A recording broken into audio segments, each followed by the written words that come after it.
son los ministerios, solamente Ebenezer, Él ha sido la piedra de ayuda en nuestras vidas. Gloria a Dios, gloria a Dios, gloria a Dios.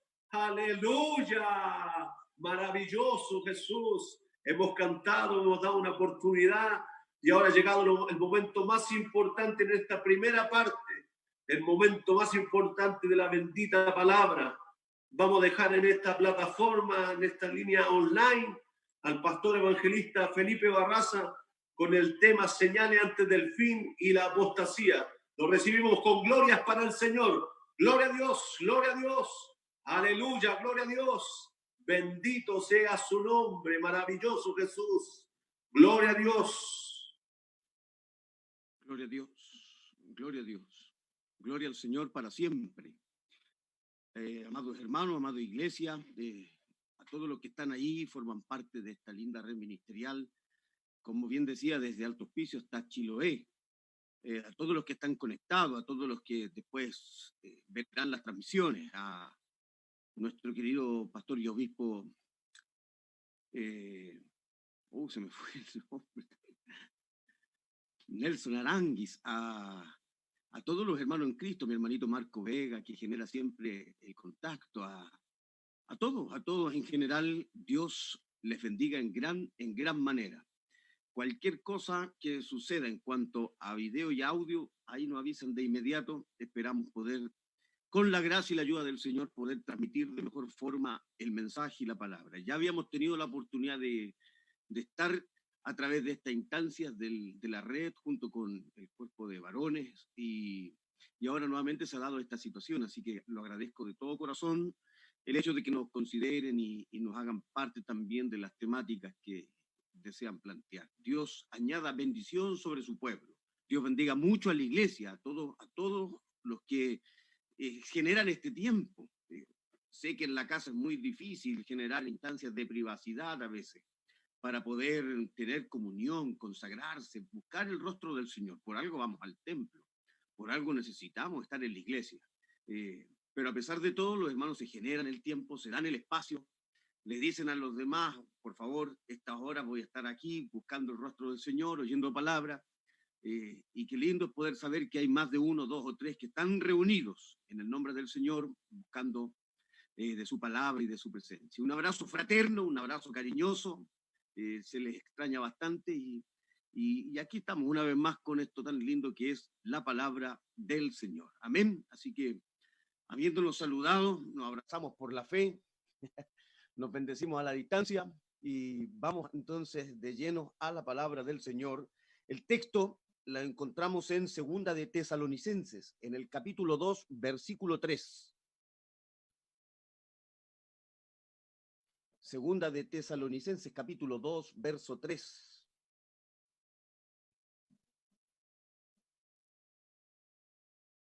El texto es reconocido, ¿cierto? De hecho, quizá aparezca en más predicación también en las que vienen consecutivamente.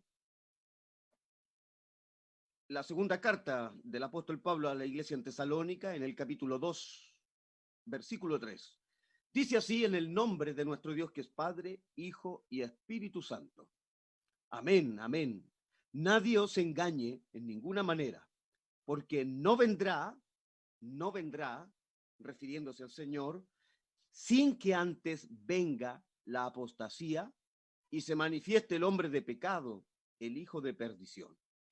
Una vez más, nadie os engañe en ninguna manera. Quiero destacar una vez más esa frase. Nadie os engañe en ninguna manera, porque no vendrá el Señor sin que antes venga la apostasía. Amén, amén y amén. Siempre toda la honra, la gloria es del Señor, para nosotros su misericordia. Cuando hablamos respecto a narrativas apocalípticas, a los textos como el Apocalipsis mismo, que es el libro de la revelación final en las Sagradas Escrituras, pero acorde también a muchas otras literaturas, narrativas apocalípticas que están dentro de la misma Biblia.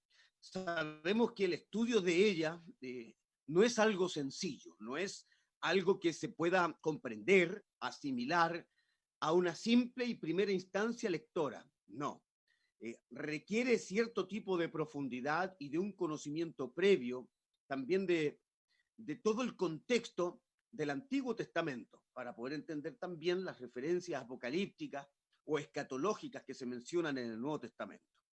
Cuando solamente hay un contacto apresurado en las temáticas apocalípticas, lo que se obtiene es una conducción solo al error. Vuelvo a decir, cuando solamente hay un contacto apresurado, generalmente se conducen o se dirigen las temáticas, las prédicas, a graves errores. Y creo que usted ha visto muchísimos de esos fallos, en donde se dispone de una u otra forma referencias, se disponen cierto tipo de antecedentes o incluso, mayor aún, se dispone de cierto tipo de fechas con respecto a la venida del Señor, la aparición del anticristo, referencias para tal o cual, etcétera, etcétera. La Biblia está llena de literatura apocalíptica, llena. En el Antiguo Testamento, qué decir de los mensajes de algunos patriarcas, las voces que elaboraron algunos, sin saberlo, profetizando hacia tiempos postreros. Las referencias más claras del Antiguo Testamento las encontramos en los libros proféticos, como lo son los textos de Zacarías, los textos de Ezequiel, alguna visión de Jeremías. Pero qué decir del mensaje del libro de Daniel. De hecho, hay un parangón, una unidad armoniosa entre los textos de Daniel y los mismos textos de Apocalipsis en el Nuevo Testamento. A esto también se le añaden prédicas, visiones, perspectivas escatológicas que fueron mencionadas en predicaciones, en mensajes proferidos en el Nuevo Testamento, como es el caso de los mismos prédicas de Juan el Bautista. ¿Qué decir de los escritos en el Nuevo Testamento del apóstol Pablo, referente sobre todo, las dos cartas a la iglesia en Tesalónica?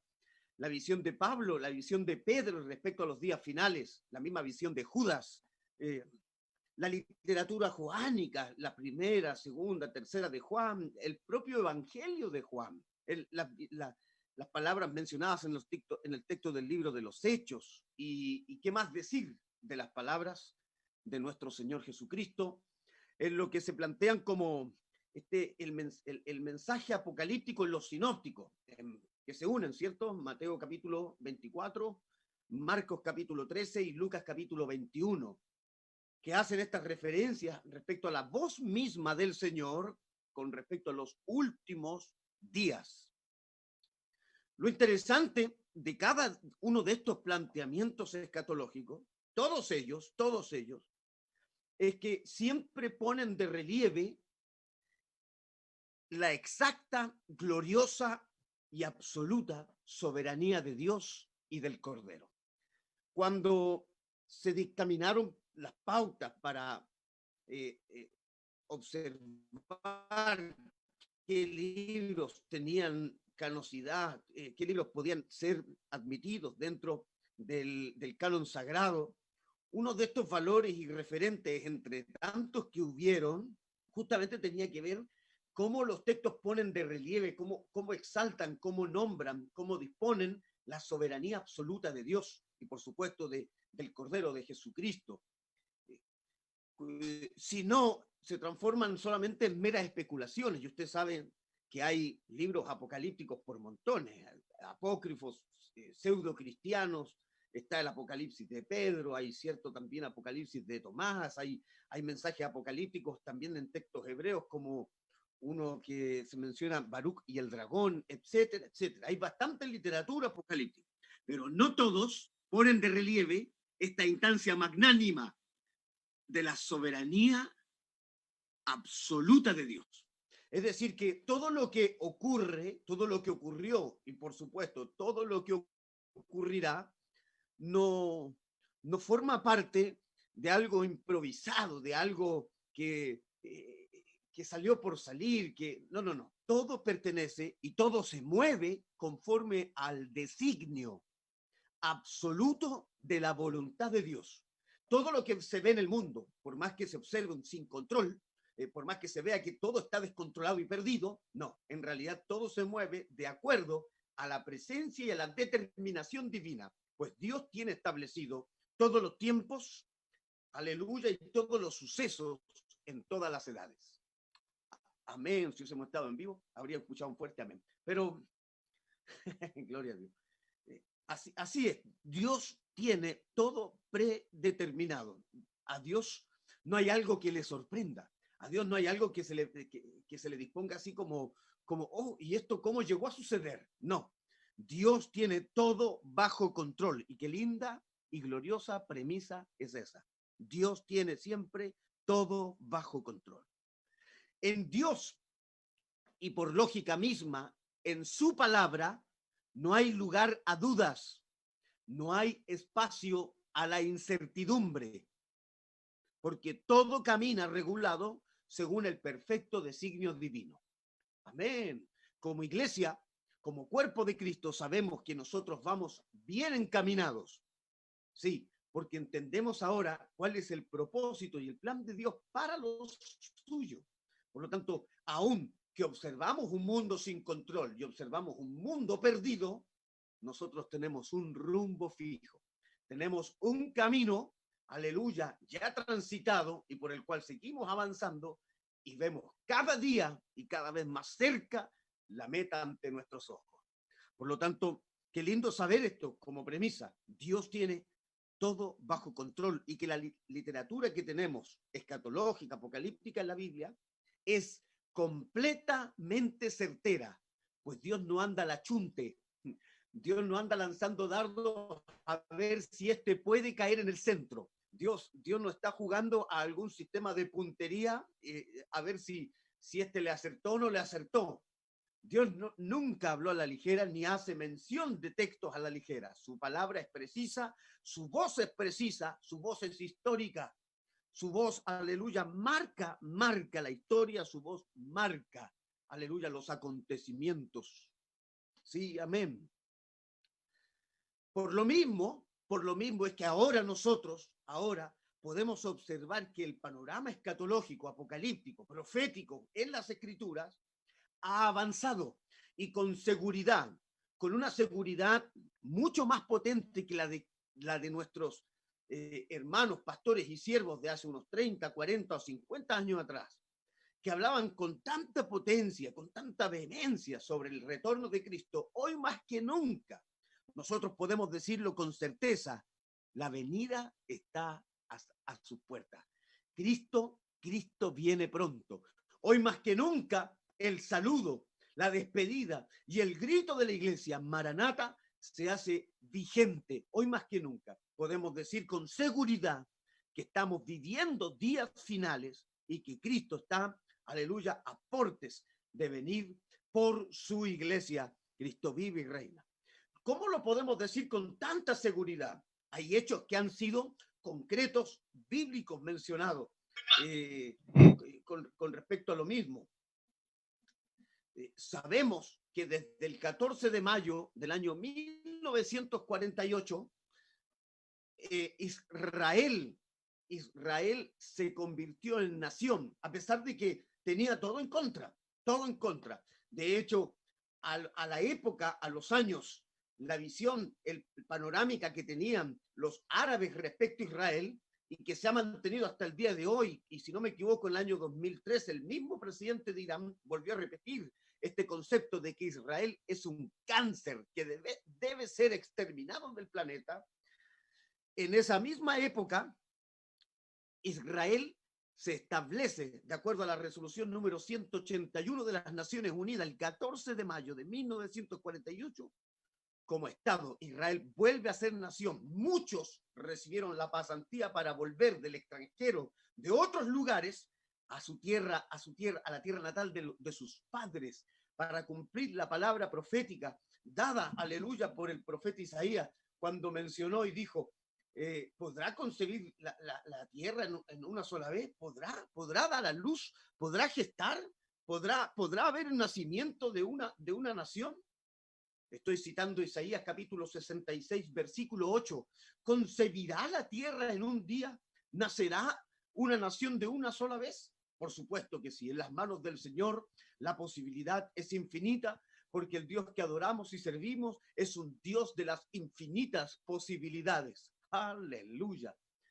Y ojo, que a pesar de que se levantaron 3 grandes y potentes guerras en Oriente, me refiero a la de los 6 días, la de Yom Kippur y las batallas que se circundaron alrededor hasta la guerra del Golfo Pérsico, también llamada tormenta en el desierto, se trataron de eliminar también, cerrar las puertas, acabar con el ejército y cuanto ciudadano israelí.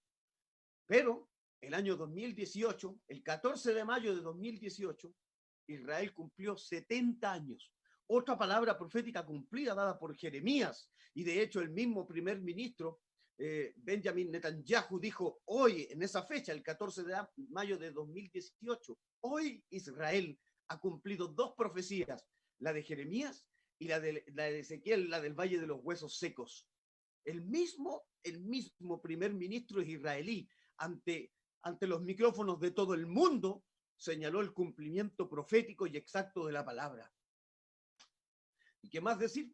Las referencias con respecto a las profecías cumplidas en Israel, de hecho, estudios un poco más profundos y acabados, han mencionado que en Israel se han cumplido exactamente en estos últimos 20 años, se han cumplido 21 profecías exactas, detalladas en Israel.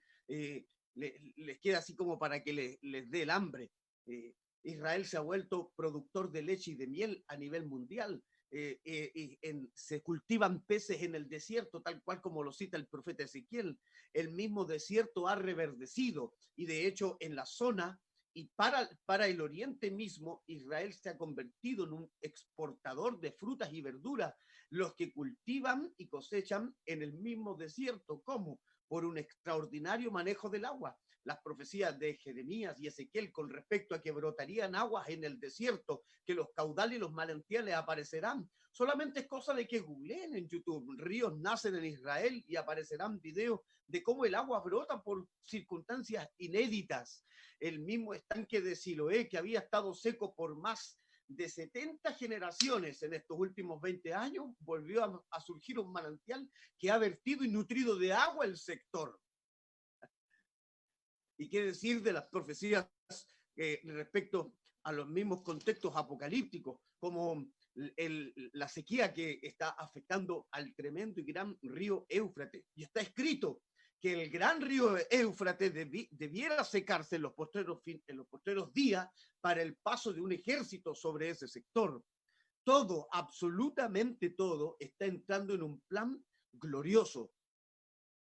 Aleluya. Por eso vuelvo a insistir, hoy más que nunca podemos decir con seguridad, que, mire qué tremendo, con una seguridad inequívoca, vivimos días gloriosos para la iglesia, porque Cristo cada vez está más cerca nuestro, su venida está cada vez más palpable.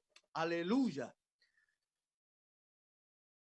Bajo cierto tipo de premisa que hemos mencionado en estos minutos, quisiera tocar el tema del apóstol Pablo en la segunda carta al Tesalónica. La segunda carta a los tesalonicenses es un texto muy cortito, es una página. Hay hermanos que no la han leído en su vida, pero gloria a Dios, es una página, 3 capítulos, que observan una especie de ayuda al texto de la primera epístola. De hecho, algunos eruditos mencionan que segunda de Tesalonicenses se escribió unos 4 meses después que el apóstol Pablo enviara la primera carta a la iglesia en Tesalónica. ¿Por qué? Porque la primera epístola a los tesalonicenses habla mucho con respecto a la venida de Cristo, a la venida del Señor, a la reunión con Él, a que pronto seremos arrebatados, a que precederemos a los que durmieron. Textos así aparecen en la primera carta. Muchos en Tesalónica, confundidos también porque nos faltan los que vienen a hacer errar, confundir, extraviar a las personas con falsas interpretaciones, confundieron a muchos y pensaron que la venida del Señor era inminente para ellos. Muchos dejaron de trabajar, muchos dejaron de vivir sus realidades como familia, muchos dejaron muchas cosas de lado por esta realidad de que Cristo viene. Pablo le explica a través de la segunda epístola de que su venida es inminente, amén, de que el Señor vendrá, amén, de que el Señor vendrá, sí, de que vendrá. No obstante, dice Pablo, hay ciertos elementos que deben cumplirse antes de que Él venga. Sí, y Pablo no está sustentado en la nada. La teología paulina se sustenta mucho en lo derásico, es decir, en las menciones proféticas del Antiguo Testamento y, por supuesto, en las palabras del Señor. El mismo Cristo, en Mateo 24, Marcos 3 y Lucas 21, señala que habrá señales, signos, que precederán a su glorioso advenimiento. Habrá señales que se evidenciarán y manifestarán en el mundo antes de su venida. Entre tantos que menciona, terremotos en diferentes lugares, levantamientos, alzamientos entre países y otros, estas especies de rumores que dice la versión Reina Valera, rumores de guerra, las etnias contra las etnias, personas contra las personas, etcétera, enfermedades, peste. Habrá también una seguidilla de personajes que se harán pasar por el Señor o que levantarán mensajes proféticos de absoluta falsedad. Por eso dice Pablo, sustentado en ello, dice en el capítulo 2, versículo 3, que fue nuestro texto áureo.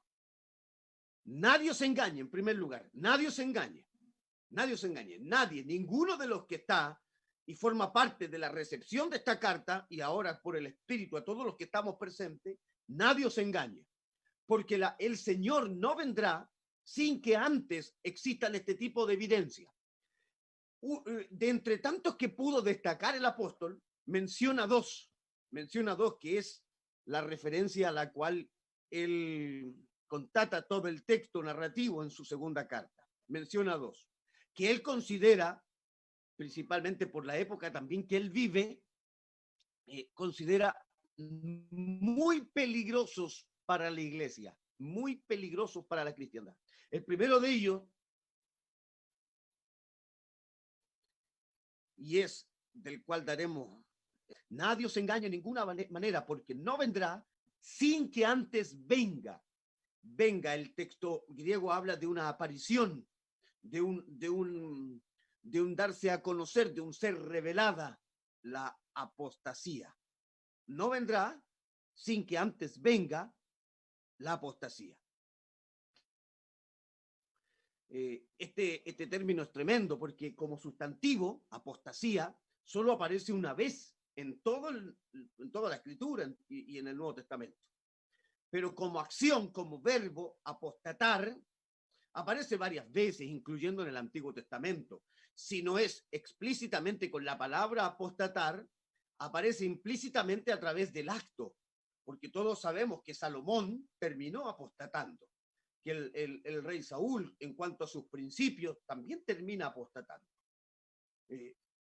Varios reyes de Israel también caen en esta misma apostasía. Por lo tanto, es algo que se entiende como acción, que habla, refiere y distingue el acto, el hecho de poder de volver atrás o de hacer una negación total, tanto de la fe, la doctrina, la enseñanza, como del mismo Dios a quien sirve. Alabado sea Dios. Por eso parte el apóstol Pablo diciendo, primero, en primer lugar, nadie os engañe, nadie os engañe. Toma esta palabra, agárrate de ella, nadie os engañe. No debemos ser engañados, no debemos ser engañados. Uno, nadie os engañe en ninguna manera, dice el apóstol Pablo. Porque el Señor vendrá, claro que vendrá, claro que vendrá. Pedro explica para los burladores de la época que si el Señor ha retardado su promesa, es solamente porque es paciente para con nosotros. Porque el corazón, la intención de Dios es que nadie perezca, nadie muera, sino que todos vengan al arrepentimiento. El deseo de Dios es que todos los hombres sean salvos. Estoy citando la palabra. Ese es el deseo de Dios, que todos los hombres sean salvos. Y si no ha venido aún, es porque Él ha retardado su promesa, porque es paciente para con nosotros. Ay, gloria al Señor. Pero de que vendrá, vendrá absolutamente. En la época del apóstol Pablo, que escribe la epístola cerca del año 50 después de Cristo, y hasta el día de hoy, todavía hay cierto tipo de hombres, mujeres exaltados, iluminados, más avivados que iluminados, han tratado de darle fecha, una constatación más empírica a estas circunstancias inminentes del retorno de Cristo. ¿Cuántos no han existido que le han dado fecha al regreso del Señor? ¿Cuántos? Una enormidad, una enormidad.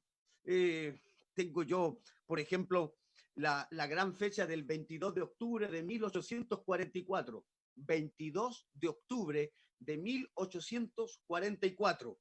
Si no le suena, es porque no conocen a William Miller, líder adventista, que dijo que en esa fecha retornaba el Señor. Y varios milenaristas de la época estuvieron todo el día vestidos de blanco esperando el retorno de Cristo. Adivine qué sucedió. Ya adivinó, si estamos en el 2021. El 22 de octubre de 1944, esa fecha es conocida como el Gran Chasco. Y está en los libros de los mismos textos del adventismo, la fecha del Gran Chasco, el día del... aquí en Chile le hubiesen puesto el día menos pensado por Carlos Pinto. ¿O qué decir del libro que se presentó en el año 1988? Porque en los años 80 también hubo un boom con respecto a los días finales. Habían textos que decía, ¿llegará el mundo a 1982? Había una supuesta alineación interplanetaria que iba a traer el fin de la humanidad. Y de hecho un pastor, Edgar Whisenant, en el año 1988 escribió un libro que se llamó 88 razones por qué el rapto sucederá en 1988. Oiga, fue éxito de venta. 88 razones por qué el rapto sucederá en 1988. Adivine qué. No sucedió. El mismo pastor, Edgar Whisenant, escribe un texto, dice, bueno, el rapto final, 1989. O sea, si el hombre hubiese tenido un poco más de ¿cómo se dice esto? De más empuje, habría seguido escribiendo. 89, 90, 91. Gloria al Señor. ¿Cómo no saber, cómo no entender que en el designio de Dios la fecha no está dada para los suyos? Simplemente el hecho de vivir con un corazón anhelante y preparado. De aquellos que aman la venida del Señor. Por eso Pablo empieza en ese verso que hemos leído, nuestro texto áureo en 2 de Tesalonicenses, que no se dejen engañar por nadie que presente otro tipo de forma o perspectiva sobre el retorno del Señor. Él afirma de manera positiva que el Señor vendrá, claro que vendrá, pero no vendrá mientras no se cumplan algunos hechos concretos, signos, ya lo hemos mencionado, señales que sucederán previos a la venida del Señor. La cantidad de sucesos ya mencionados son notorios, podemos investigarlos, estudiarlos a profundidad. Pero el que destaca el apóstol Pablo y del cual hace mención en esta tremenda carta es justamente la apostasía. El hecho de que se mencione aquí en Tesalónica la palabra apostasía no hace mención a algo menor. No se refiere que en un solo lugar o cierto tipo de personas solamente volverán atrás, sino que se refiere en un contexto y a término en proporciones mayores. No vendrá este hombre de pecado, este inicuo, el hijo de perdición, palabras referentes al anticristo, no vendrá este ser terrible a la tierra, no vendrá sin que antes exista de una manera proporcional la manifestación de la apostasía. Y esto, por lógica, tiene que suceder dentro del seno del cristianismo, pues la palabra apostasía, en el contexto teológico de la epístola, no se observa a nivel del mundo. No crea usted que el otro que se salió del Garra Blanca y se pasó a los Bullas lo van a tratar de apóstata. No. Creo que me entiende, ¿cierto? No hay rasgos ni características de apostasía fuera del cristianismo. Por lo tanto, la observancia de este término a nivel proporcional es justamente dentro del cristianismo. Y esto es lo complejo, lo terrible y lo difícil. La iglesia de los últimos tiempos va a ser una iglesia que experimentará, vivirá, evidenciará apostasía. Se verán manifestaciones en palabras, en hechos concretos, en mensajes, en profecías dadas por Dios para los suyos. Se verá en un mover, en un acontecer de parte de muchos, haciendo de que la iglesia genere un estado de tibieza, mundanalidad, carnalidad y alejamiento de los principios santos y espirituales de la palabra. Por eso la iglesia en los postreros días no es una iglesia que impacta en la sociedad, no es una iglesia que impacta en el mundo, no es una iglesia que genera esta tensión de la humanidad.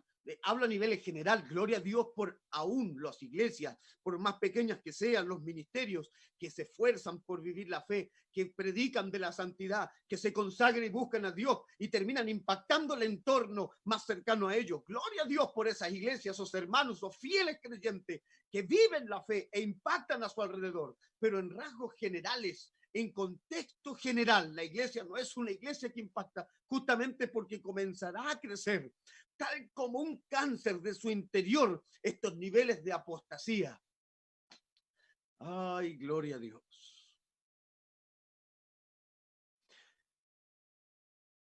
Es dentro del cristianismo, porque todas las citas referidas, implícitas al crecimiento apóstata del cristianismo, hacen mención a vida de creyentes, a vida de aquellos que participaron del evangelio.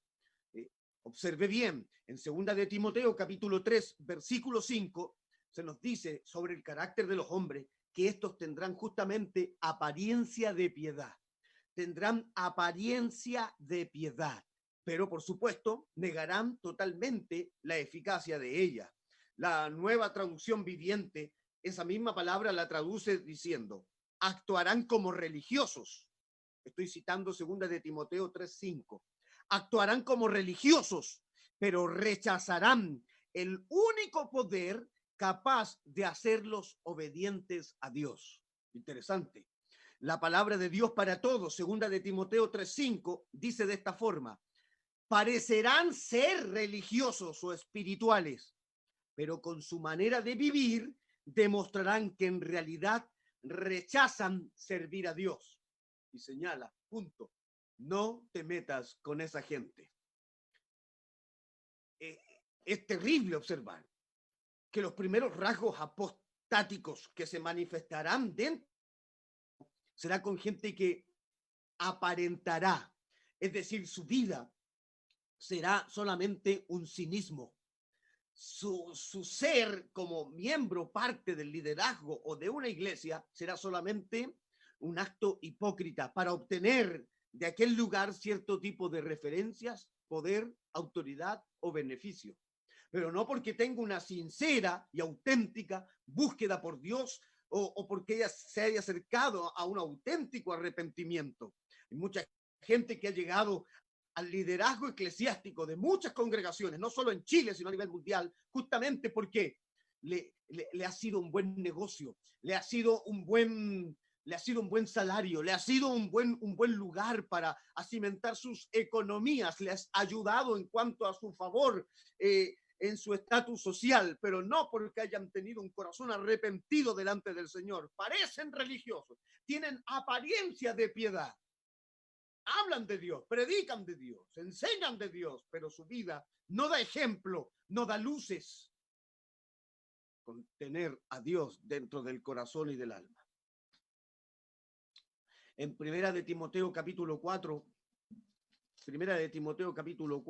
versículo 1. Dije Primera de Timoteo, me equivoqué, ¿o no? No, estoy bien. 4:1. 1 Timoteo 4:1. Pero el Espíritu dice claramente que, eso me pasa porque leo sin los lentes.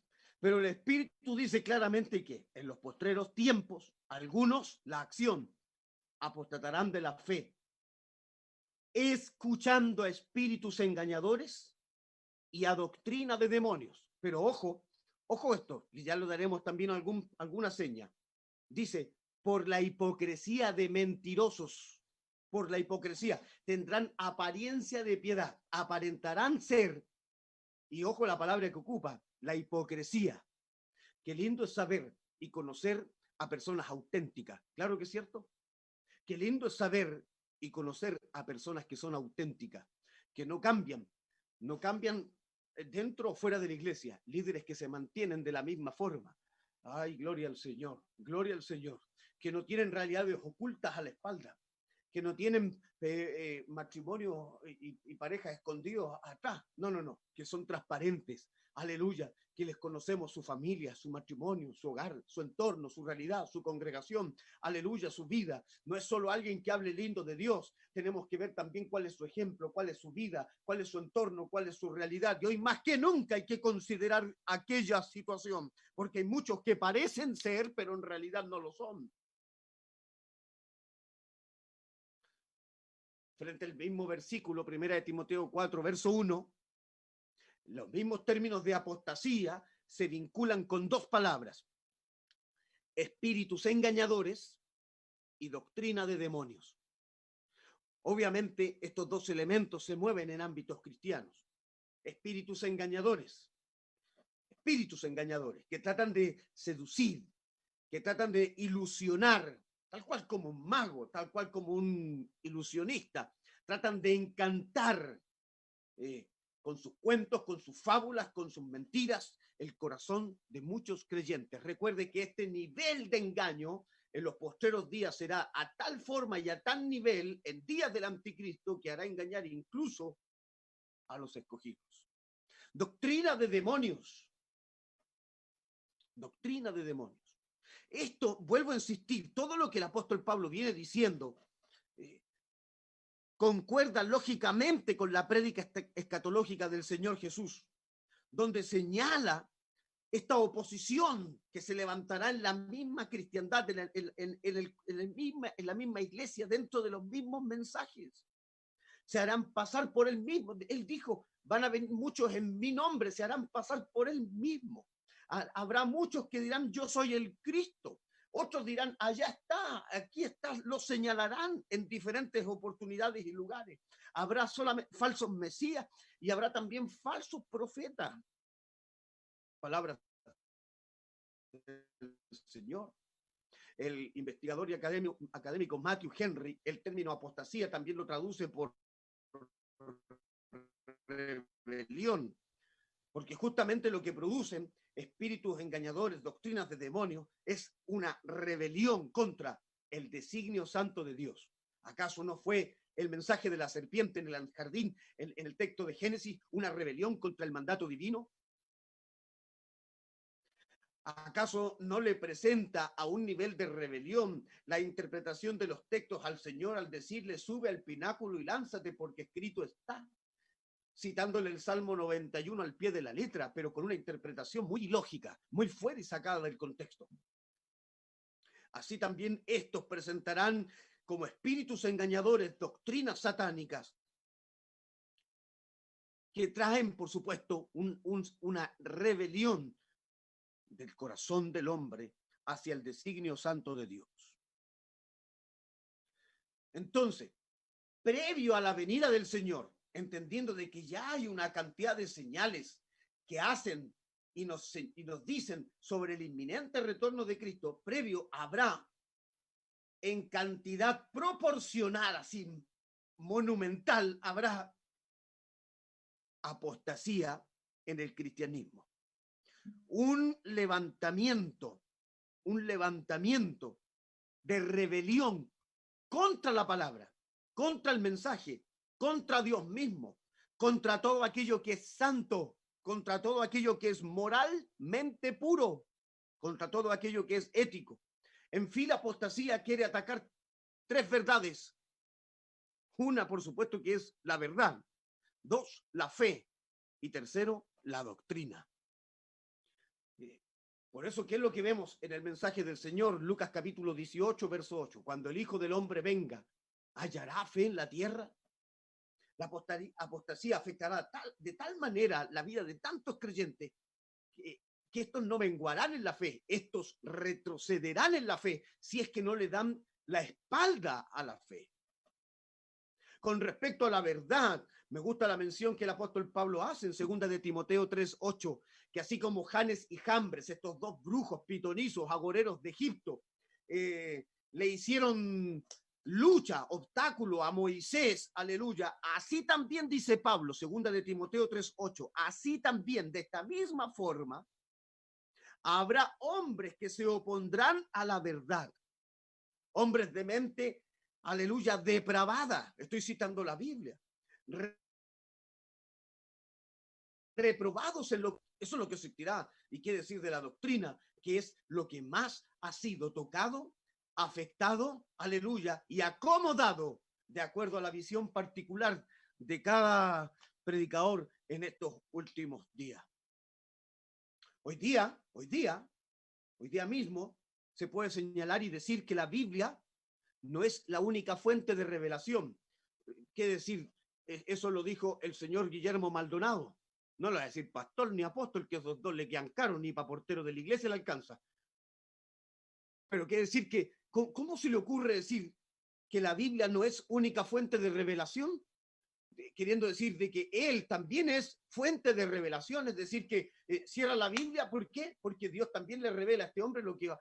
Por favor, no es que Dios revele, si la revelación está todo dado, todo está dicho en la palabra del Señor. Lo que Dios nos hace es alumbrarnos, guiarnos, aleluya, proveernos.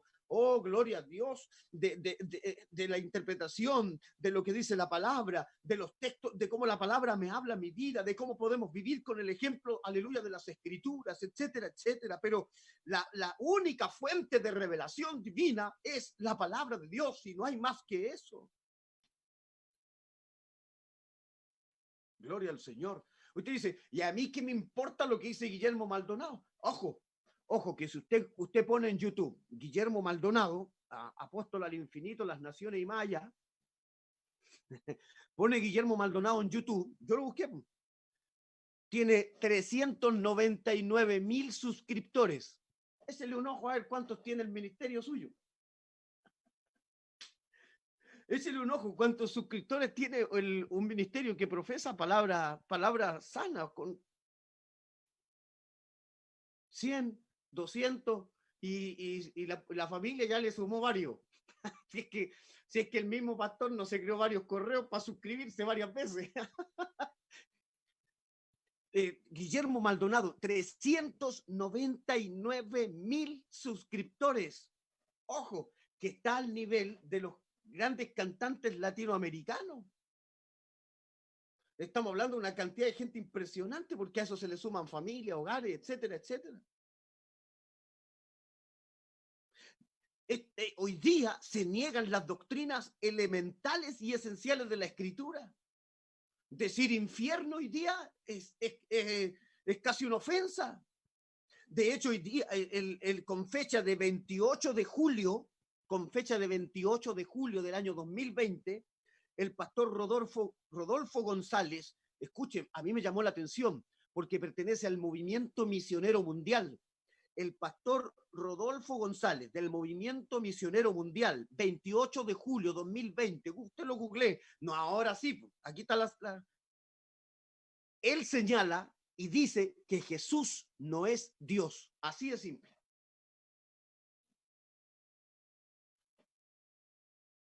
Pastor Rodolfo González, Movimiento Misionero Mundial, 28 de julio 2020. Jesús no es Dios.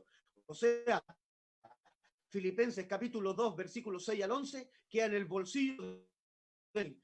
Aleluya.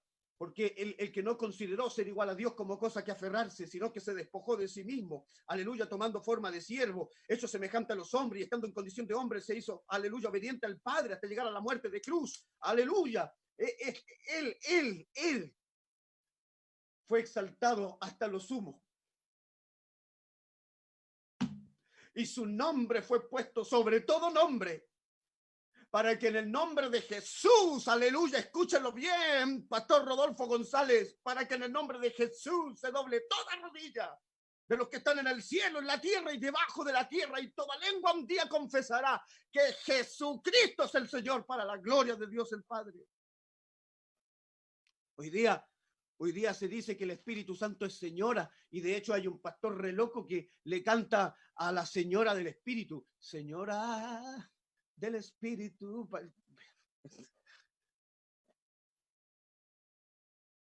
Quiere decir, de todos los mensajes que se obtienen de algunas grandes catedrales e iglesias evangélicas, aleluya, como el mensaje de Joel Osteen al decir que no todo pecado es pecado. ¿Cómo que no todo pecado es pecado? De hecho, hay un principio en la Biblia, no está escrito, pero es un principio. Para Dios no hay pecado terrible, todo pecado es terrible. No hay escalas, no hay medición. No es que como este mató y yo me dije 3 mentiritas, estoy más salvado. No, para Dios todo pecado es condenable, todo pecado merece ser, aleluya, arrepentido. Aleluya, y gloria al Señor por todos los que estamos aquí, que nos hemos arrepentido y hemos presentado nuestros pecados a aquel que es fiel y justo para perdonar nuestros pecados y limpiarnos de toda maldad. Cristo vive y reina para siempre. Hoy día los mensajes están cargados de metafísica, están cargados de nueva era, están llenos de misticismo, de esta cuestión de fetichería, de superstición barata. A $49, esta señora de Ana Maldonado Ferrell vende pañueletas proféticas, estas que se ponen las hermanas, las dorcas, las viejitas, es decir, las hermanas, las mamás se ponen en el cogote estas pañueletas, estas que compran en May a 2 lucas la docena. A esa señora, Ana Méndez Ferrell, vende pañoletas proféticas a $49. Sácale la cuenta cuánto le saca a cada trapo eso. A $49 cada pañoleta profética, porque si se los pone, andan echando los espíritus, los demonios. ¿Cómo vaya a echar espíritu con un trapo en el cogote, por el amor de Dios? ¿Cómo vaya a andar reprendiendo demonios porque te ponía un trapo en el cogote? Dígame usted, pues, siervo amado, querido pastor, líder, hermana querida. Pero en YouTube, Ana Méndez Ferrell tiene 57.200 suscriptores. Es decir, que hubo una tropa gigante de que le compraron esos pañuelos y creen que con esos trapos en el cuello andan exorcizando los demonios de este mundo. Esa es la iglesia hoy día. A veces ese es el contexto a rasgos generales. Iglesias cargados de positivismo. Andan decretando, declarando y pactando como si el omnipotente y soberano Dios esté a las postres de mis deseos. Aleluya, se olvidaron del gran principio de la oración modelo del Señor Jesús. Padre nuestro que estás en los cielos, santificado sea tu nombre. Y uno de los puntos referentes que su voluntad, hágase tu voluntad, no la mía. El mismo Cristo, el mismo Jesús, aleluya, el verbo encarnado. Sujeta su vida ante la voluntad del Padre frente, aleluya, a la pasión que debía vivir camino a la cruz. Si es posible, Señor, pasa de mí esta copa, pero no hágase mi voluntad, sino la tuya. El mismo Cristo se sujeta ante la voluntad escrita en la palabra y el designio santo y soberano divino. Pero hoy día no. Yo decreto, como la oración por este cantante que siempre se me olvida el nombre, aleluya, que proclamamos sanidad en el nombre de Jesús, y le dice a Dios. Y no vamos a aceptar un no como respuesta, no vamos a aceptar al Señor. Si nos decís que no, nos vamos toda huelga aquí.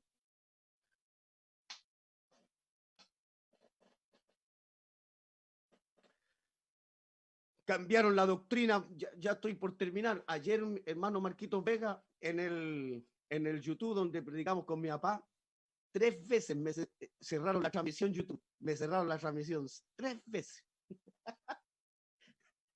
Así que ando finito. Cambiaron la doctrina por baile. Cambiaron la doctrina por danzas proféticas. En vez de sentarnos a enseñarles la palabra y doctrina, ahora les enseñamos danzas proféticas. Cambiaron la doctrina, la enseñanza del mensaje por unciones tangibles. Ahora no basta con que alguien se lo diga, ahora hay que ver la unción. Y como la unción se tiene que ver, están ungiendo con leche. Un día van a poner la vaca, van a poner una vaca, le van a estirar la ubre y los otros abajo siendo ungidos. Están ungiendo con miel, te lanzan harina, te lanzan escupo santo, agua sagrada, te ungen con chicle, con manguera, con zapatos, con silla, con sal en la cabeza, con azúcar en la lengua. A otras le hicieron tomar benzina, te ungieron con granos de trigo, a otro con barro, a otros comiendo pasto, ungen con dinero, le tiran el dinero en la cara y te dicen te fertilizo en el nombre de Jesús. Se habla de tanto bienestar, se habla de tanta plata, de tanta prosperidad, que cuando se sufre, nadie comprende por qué se sufre. Que cuando vienen los problemas, nadie entiende por qué vienen los problemas. Aleluya, y creen que Dios ha fallado, creen que su promesa no está presente, creen, aleluya, de que Dios no está ahí en la enfermedad y el dolor. El mismo Dios que camina con nosotros en los pastos delicados, aleluya, y en esas aguas gloriosas de reposo, ese mismo de Dios camina contigo y conmigo en el valle de sombra y de muerte. Su vara y su callado infunden aliento para que no haya temor, aleluya, en ninguna instancia de esta vida. Cristo vive. Se predica de todo menos de Jesús. De eso el nombre de Jesús ya ni siquiera importa. Su vida no importa, su ejemplo no importa, su muerte y su resurrección no interesan. Es más atractivo cualquier tipo de otro mensaje, menos el del Señor Jesús. Cada cual también hoy se atrinchera en sus propias verdades o en lo que creen plantear como verdad. A veces una verdad muy acomodada. Sí, como lo que salió en un reportaje el 3 de mayo de 2018 para esta plataforma virtual de Clinic. Ahí salió el grupo cristiano Mandolina Mía. Sí, puros coristas gay.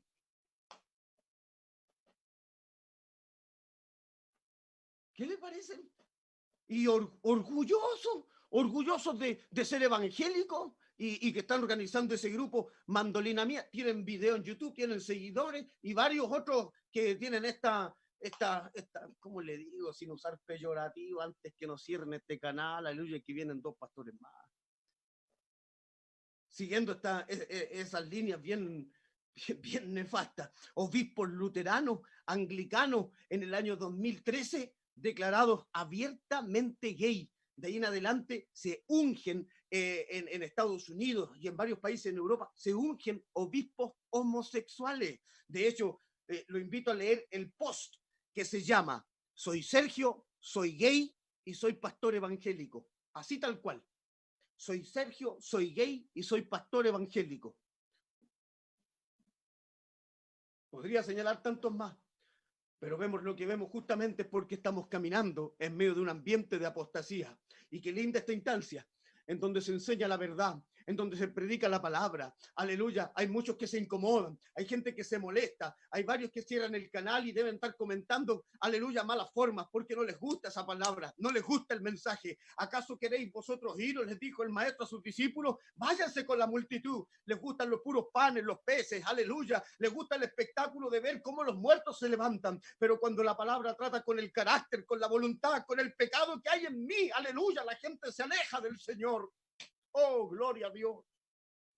Por eso la advertencia de Pablo es para los creyentes de Tesalónica y por el Espíritu, para la iglesia de todos los tiempos, es que nadie te engañe, nadie te engañe, nadie te engañe. Cuídate, hermano, cuídate, siervo. Ustedes díganme a mí también, cuídate. Si me escuchan, si me ven en algo, aleluya, en algo diferente, si me ven y me oyen escuchando algo distinto, escríbame, whatsappéme, llámenme. ¿Está equivocado, Felipe? Eso no es así, Felipe. Eso nos enseña así, aleluya. Cuídate, cuídate, cuídate, cuídate, que hay veneno en muchas ollas. Cuídate, que el evangelio ha sido distorsionado. Cuídate, que hay un evangelio sin Jesús, hay un evangelio sin cruz, hay un evangelio sin lágrima. Cuídate, que hay un evangelio sin sangre. En varias ediciones modernas están quitando la palabra sangre porque parece muy potente y susceptible para los humanos en este tiempo. Aleluya. ¿Cómo le quitamos la palabra sangre a las escrituras? Si por su sangre hemos sido salvados, por su sangre hemos sido redimidos, por su sangre hemos sido comprados. Fue su sangre, aleluya, la que rompió el velo. Fue su sangre la que cayó en esta tierra y la estremeció. Fue su sangre la que partía las piedras. Fue su sangre la que, aleluya, gloria a Dios.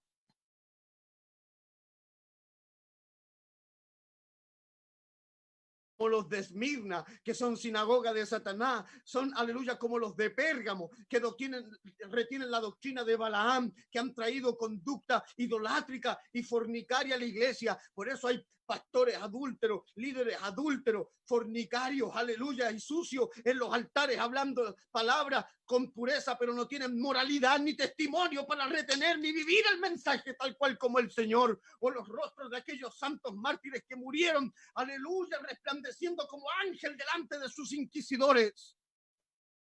Estamos como los días de Tiatira, que todavía retienen la doctrina de Jezabel, enseñando en las iglesias, aleluya, verdades satánicas. Dos cosas para concluir. La primera de Pedro, capítulo 3, verso 18. Antes bien, dice el apóstol, antes bien, creced en la gracia y en el conocimiento de nuestro Señor y Salvador Jesucristo. Epignosis, conocimiento. No es un conocimiento solamente textual y de libro, es vivencial, es de experiencia, es de profundidad. Aleluya, es cuando el estudiante tiene cercanía con el autor, es cuando el alumno tiene un contacto directo con el enseñador, con el maestro. Eso es epignosis, es conocimiento, y el prefijo griego epis habla de algo sobre, puesto arriba, epignosis, sobre el conocimiento. A eso nos invita el apóstol, segunda de Pedro 3:18. Antes bien creced en la gracia y el conocimiento. Profundiza, estudia, escudriña, lee, analice como los de Berea, estudie la palabra, crezca en la palabra, cimiente su fe, arraíguese, eche raíces, aleluya, manténgase firme, no olvide que la iglesia es columna y baluarte de la verdad, manténgase, que nadie te mueve. Mira lo que enseñó este otro, mira lo que dijo acá. No, aquí usted con la palabra, usted con lo que está escrito, de aquí no me mueve nada ni nadie. Y segundo y último, Primera de Juan 4:1 dice, amados, no creáis a todo espíritu, sino probad los espíritus, si son de Dios, porque muchos falsos profetas han salido por el mundo. ¿Es cierto? Probad los espíritus, analizar. Una gota de veneno en un vaso de agua no se nota, pero termina causando estragos, sobre todo si ese vaso de agua con esa gota de veneno es diaria y es constante. Así también hay iglesias que están escuchando mensajes, pero tienen gotas de veneno. Congregaciones, hermanos, que están tomando y comiendo comida envenenada. Cuidémonos. Guardemos el mensaje.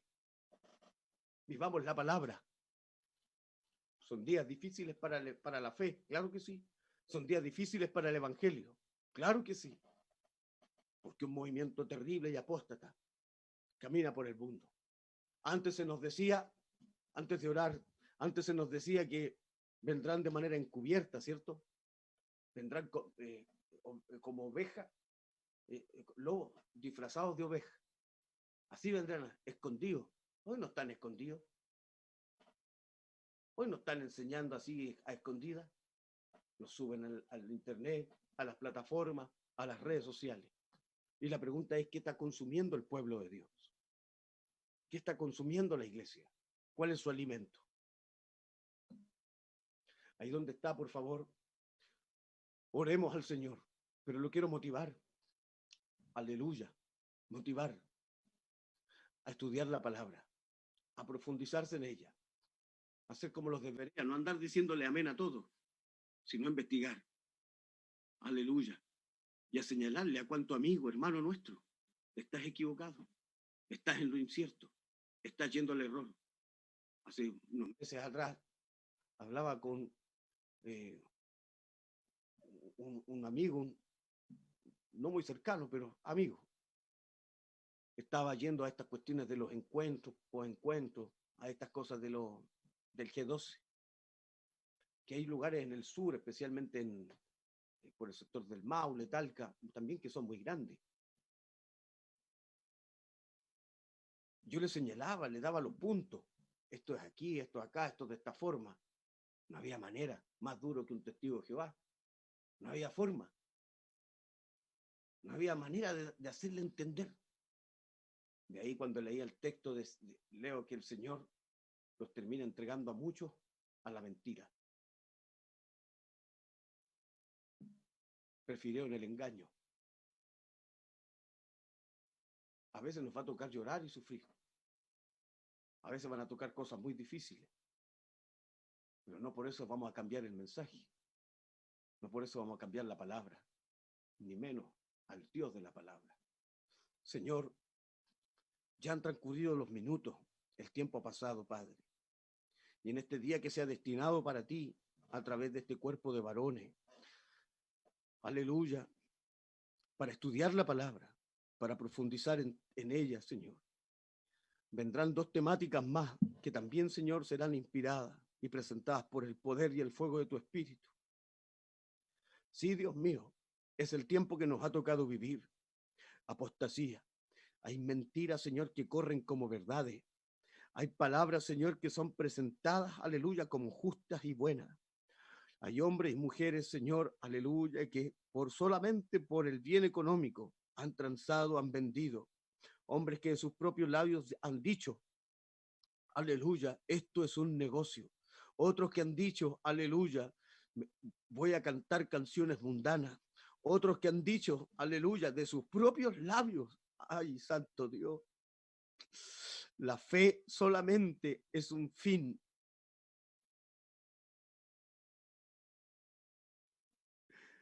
Oh, mi Dios, ayúdanos a nosotros, ayúdame a mi vida, a mi obispo que está ahí, a mis pastores presentes, hermanos, predicadores, evangelistas, maestros. Ayúdanos a mantenernos firmes. Ayúdanos a mirarte a ti.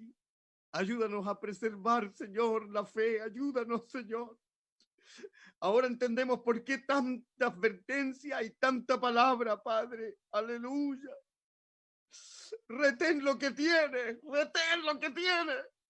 No sea que ninguno tome tu corona. Ahora entiendo por qué tanta, Señor, celebración para el que venciere. Ahora entiendo, Señor, aleluya, por qué tanto el que persevera, el que lucha, el que llega hasta el fin. Oh, Señor, ayuda a su pueblo, ayuda a nuestras iglesias, a los ministerios, Señor, a las congregaciones que aún profesan esta verdad, que aún enseñan los santos principios, que aún, Señor, trabajan y se esfuerzan por vivir la palabra. Sea su gracia sobre nosotros, su Espíritu Santo en nuestra vida. Fortalezca a su pueblo, Señor, en esta tarde. Y bendíganos, Señor, con su gloriosa, única y santa verdad. Nos nutrimos en ella.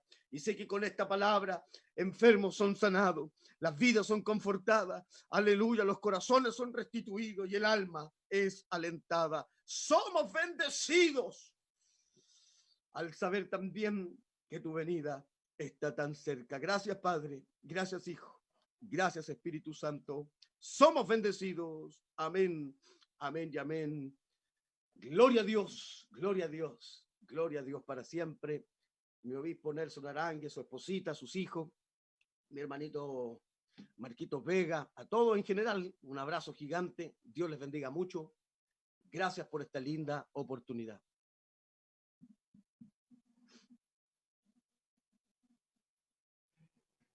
Gloria a Dios, aleluya. Gloria.